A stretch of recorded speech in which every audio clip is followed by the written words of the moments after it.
Introduction. Ravi, have you done today's maths homework?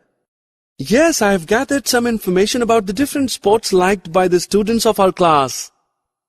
Okay, but how will you interpret which is the favorite sport among the students? It's easy. I have arranged the data in tabular form. Now by looking at the data, I can say basketball is liked by the highest number of students. Children, you see, collecting data is a very important task. We can arrange data in different forms and get some useful information out of it. So, in this lesson, we shall learn about data handling. Objectives. At the end of this lesson, you'll be able to recall the importance of collection and organization of data, calculate arithmetic mean, mode, and median of any given set of data, determine range of a set of data. Well, anybody knows why there is a need of collecting data? Suppose we have a data about the runs scored by different Indian batsmen in a cricket match.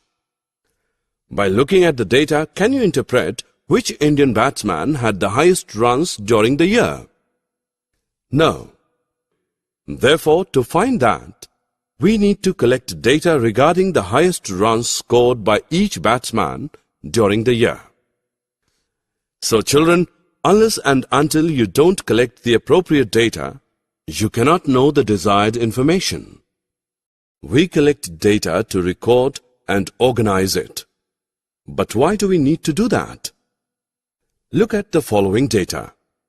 A class teacher of class 7th listed the weight of 10 students in this way. Is this data easy to understand? Now look at this data.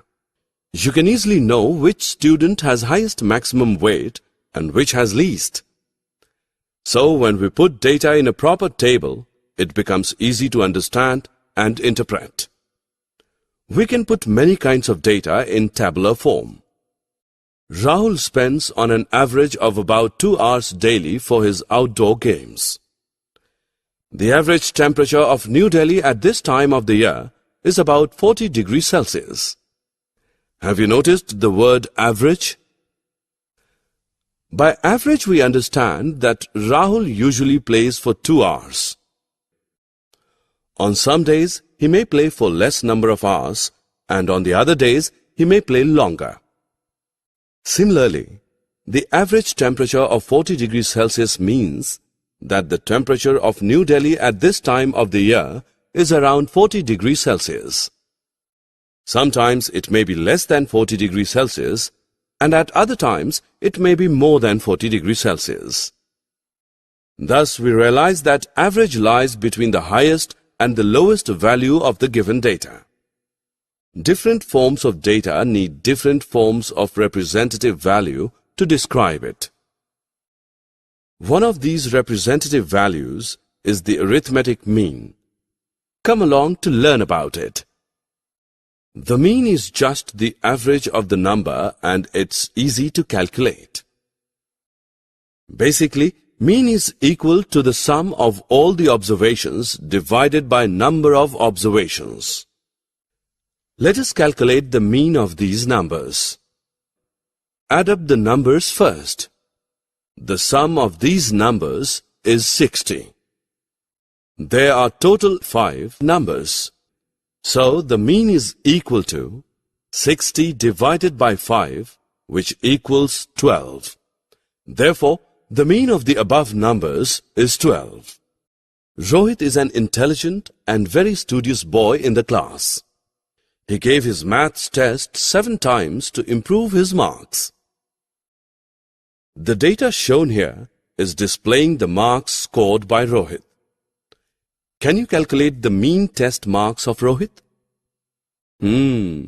Let us first add up the marks, and the sum is 300. We know he gave maths test 7 times. So the mean marks of Rohit are equal to 300 divided by 7, which is equal to 42.86. The range of a set of data is the difference between the highest and lowest values in the set. To find the range, first order the data from least to greatest. Then subtract the smallest value from the largest value in the set. So children, now you can also find the range of any set of data.